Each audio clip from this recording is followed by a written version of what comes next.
안녕하세요. 여러분 반갑습니다. 강의 소개에 앞서 제 강의를 들으러 와주신 모든 분들께 감사 인사 먼저 드릴게요. 부트캠프나 스프링 강의 정말 많잖아요.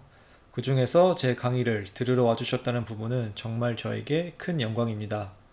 여러분들이 후회하시지 않게 정말 좋은 강의 준비했으니 끝까지 들어주시면 감사하겠습니다.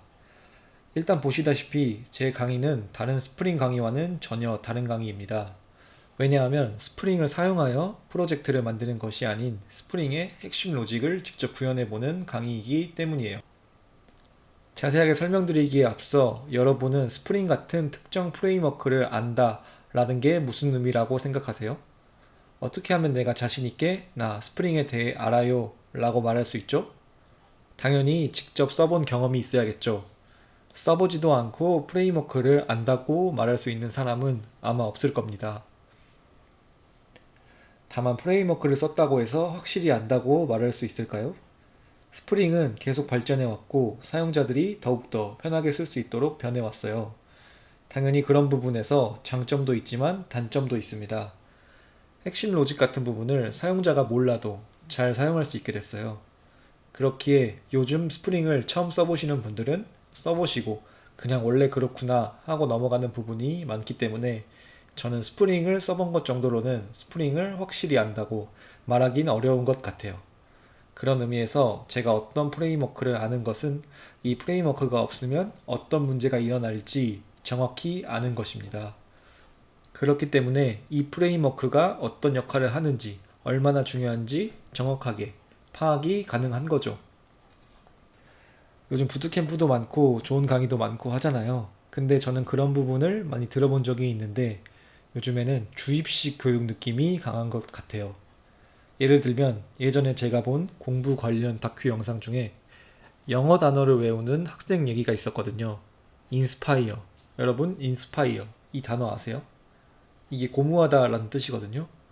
그래서 그 학생이 인스파이어, 고무하다. 이런 식으로 외우고 있었는데 그 학생한테 이렇게 물어봤어요. 너 고무하다에 대한 뜻을 아니? 근데 고무하다는 한국말조차 이해를 못하고 그냥 단순히 외우고 있었던 거예요. 아무리 고무하다는 말 외워도 고무하다의 뜻이나 의미를 모르면 적용할 수가 없는데 네, 지금 거의 IOC로 제어의 역전이고 DI를 통해 결합도를 낮춘다. 뭐 이런 스프링의 핵심 개념을 모르는 사람은 많이 없을 것 같아요.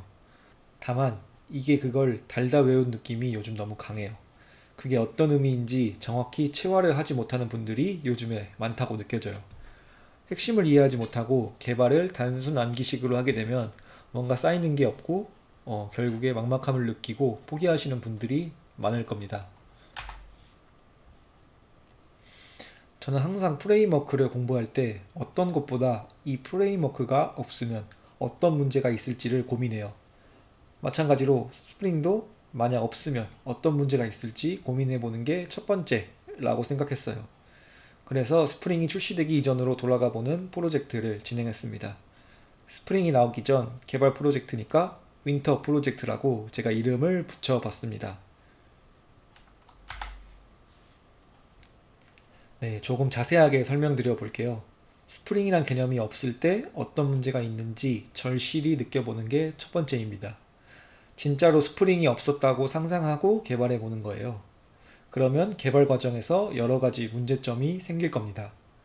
그리고 그러한 문제를 해결해 보기 위한 여러 가지 아이디어를 떠올려 보는 거예요. 그리고 각각의 아이디어의 장단점 같은 걸 혼자서 잘 생각해 보는 겁니다.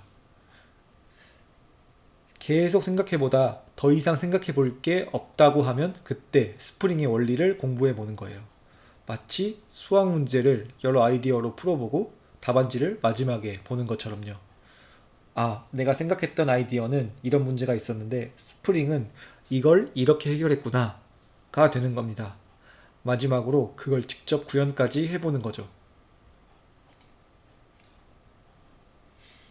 스프링 로직을 구현했다는 것은 정말 원리적으로 모르는 부분 없이 빈틈없이 구석구석 채운 부분이거든요. 알고 있었던 부분도 더 확실히 짚어줄 수 있고요. 조금이라도 지식이 부족하거나 애매한 부분이 있으면 절대 구현할 수 없어요. 정말 완벽하게 스프링을 체화했다고 할 수 있어요. 체화, 저는 체화라는 말을 쓰고 싶어요. 그냥 몸이 원리를 알아버린 거예요. 달달달 외우는 방식이 아니고. 이 강의를 들으시는 분들 중에서 나는 그래도 스프링을 많이 써봤는데 라고 하시는 분이 있을 수 있습니다. 하지만 직접 스프링을 구현해 보시면 이런 부분에 내가 모르는 부분이 있었구나 라고 확실히 아실 수 있을 겁니다. 그리고 직접 구현해 보다 보면 절대 까먹지 않습니다. 달달 외운 개념이 아니라 핵심 원리를 깨우친 기분이라서 절대 이 로직 자체를 잊어버릴 수는 없게 돼요. 이런 식으로 윈터 프로젝트를 진행하다 보니까 어떤 일이 일어났냐면 지금까지는 뭔가 공허함이 있었거든요. 스프링을 제가 몇 년 동안 써왔지만 제가 몰랐던 부분은 상당히 많았고 그런 부분에 대한 공허함과 불안감이 있었는데 이런 부분이 싹 없어진 거예요. 이 느낌이 정말 매력적이거든요. 내가 지금까지 몰랐던 내용을 한 번에 채우는 느낌. 진짜 다른 어떤 걸로도 형용할 수가 없어요. 원래 사람은 진짜 도파민을 많이 나오는 게 어떤 위대한 발견이나 일에서의 성취감 이런 거거든요. 이를 전달드리기 위해 영상을 찍기 시작했습니다. 요즘 인공지능 시대에 살아남는 개발자로 남는 게 화두입니다. 어떤 개발자가 살아남는 개발자일까요? 옛날에는 코딩을 잘하는 개발자였죠. 엄청 잘 알지 못하더라도 코딩을 빨리 하고 결과물을 딱 내놓는 것만으로도 메리트가 있었어요. 다만 요즘 시대에는 챗 GPT가 코드 다 짜주잖아요. 코딩을 빨리 하는 개발자는 메리트가 없어요. 아무리 빨라도 챗 GPT보다는 느립니다. 핵심 원리에 대한 기본적인 지식이 있어야 인공지능을 잘 다룰 수가 있어요. 인공지능이 짜준 코드를 무제한으로 수용하다 보면 누구에게나 대체되는 사람이 되어버리는 것이고 인공지능이 짜준 것 이상의 효율적인 코드를 낼 수가 없어요. 저는 정말 여러분들께 인공지능에 살아남는 개발자가 될 수 있게 도와드리겠습니다.